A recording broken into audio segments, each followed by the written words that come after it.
Hello, my dear students. মই হেমন্ত ডেকা। যোৱা 32 বছৰ ধৰি মই গুৱাহাটীৰ পাণবজাৰ স্থিত IRM স্পোকেন ইংলিছ ইনষ্টিটিউটৰ পৰা স্পোকেন ইংলিছৰ পাঠদান কৰি আহিছোঁ। কোনোবাই যদি মোৰ পৰা অনলাইন নাইবা অফলাইন ক্লাছ কৰিব খোজে স্পোকেন ইংলিছৰ তেতিয়াহ'লে মোক যোগাযোগ কৰিব পাৰে। মোৰ টেলিফোন নম্বৰ হৈছে 9864039850।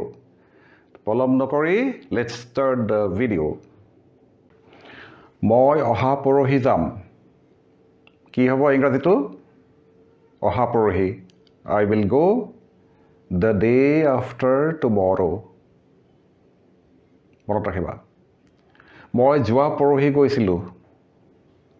I went the day before yesterday. এইখিনি কথা বহুতেই জানে মই জানো, কিন্তু ইয়াৰ পিছত আকৌ কিছু কথা আছে। যেনেকৈ আমি যদি ক'ব লাগে যে মই অহা মাহৰ পিছৰ মাহত যাম, মই অহা বছৰৰ পিছৰ বছৰত যাম, মই অহা সপ্তাহৰ পিছৰ সপ্তাহত যাম, এনেকুৱা কথাও হ'ব পাৰে। তো এই ক্ষেত্ৰত আমি চেণ্টেন্সটো কেনেকৈ বনাম কৈ দিছোঁ যে মই অহা সপ্তাহৰ পিছৰ সপ্তাহত যাম। I will go the week after next. মই তাক অহা মাহৰ পিছৰ মাহত লগ পাম। I will meet him the month after next. Similarly, he অহা বছৰৰ পিছৰ বছৰত আহিব। He will come the year after next. এনেকৈ ক'ব লাগিব। ঠিক সেইদৰে আমি যদি পাষ্টৰ কথা কওঁ যে মই তাক যোৱা সপ্তাহৰ আগৰ সপ্তাহত লগ পাইছিলোঁ। I met him the week before last. The week before last. তাক মই যোৱা মাহৰ আগৰ মাহত লগ পাইছিলোঁ। I met him the month before last. মই দিল্লীলৈ গৈছিলোঁ।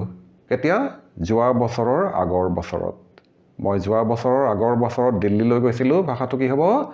ইংলিছটো I went to Delhi the year before last. এনেকুৱা হ'ব।